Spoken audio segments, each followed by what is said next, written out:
Good morning, everybody. I'm sorry if I sound a little bit sick because I am sick, but today we're going to be talking about solving log and exponential equations, and there are 5 types of different equations to talk about, which seems like a lot, but it'll go fast. So our first example, type 1, is when you have a log on one side of the equation. We've actually done this already a little bit, but let's just go through an example. So let's say we have log base 4 of x equals 2. To solve this x is stuck inside the logarithm right now, so I want to rewrite in exponential form to get that x out of the log. So our base is 4. When we have it in log form, this other side over here is the exponent, so 4 to the second power equals x. So 16 equals x. If we have an exponent on one side, let's say we have e to the x equals 7. We're going to rewrite this in log form. So kind of backwards from the other problem because we want to solve for the exponent. So our base is e, which means we have a natural log.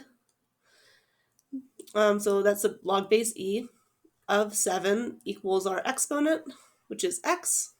This is a calculator question, so if you type that in your calculator, you'll get that x equals 1.95.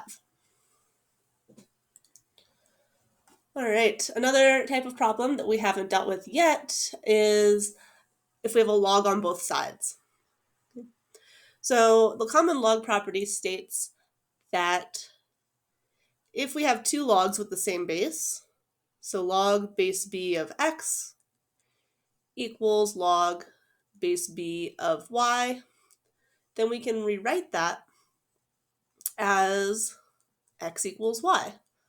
Since the log has the same base on both sides, that means the stuff on the inside must be the same as well. So let's say we have log, let's just say it's base 10, so I don't need to write that, of 3x equals log of 9.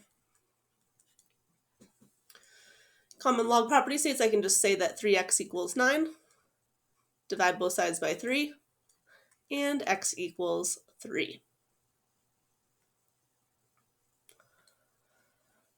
Fourth type of problem, if we have an exponent on both sides, sometimes we're allowed to use this thing called the common base law.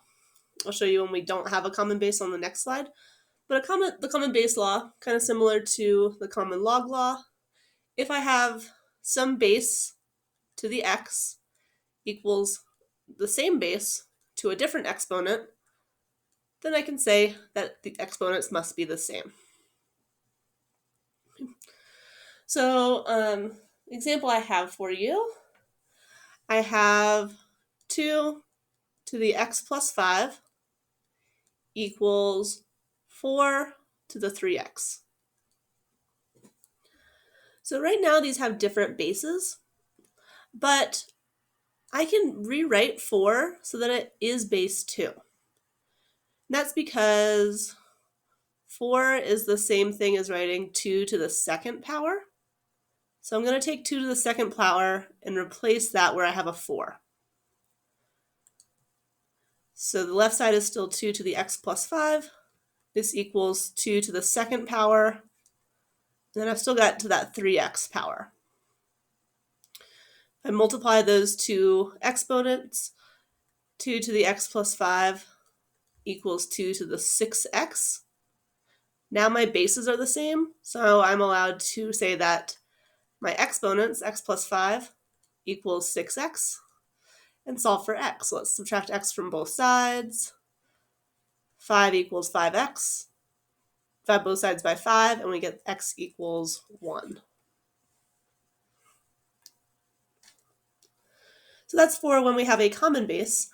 If we don't have a common base, so let's say I have 2 to the x equals 3 to the second power.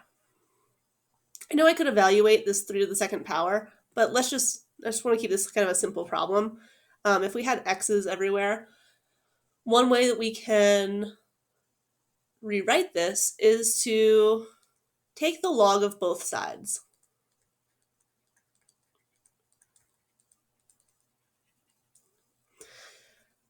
So I'm going to say log of 2 to the x equals log of 3 to the second power.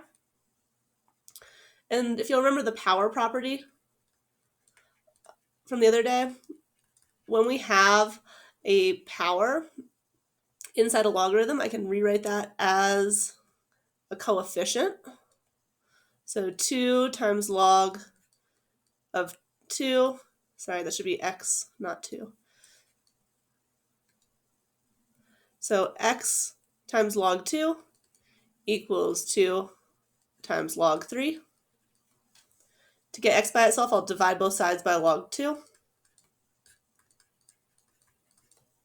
So x equals 2 times the log of 3 over the log of 2. Plug that in your calculator, and you get that x equals 3.17. Awesome. Thank you, guys.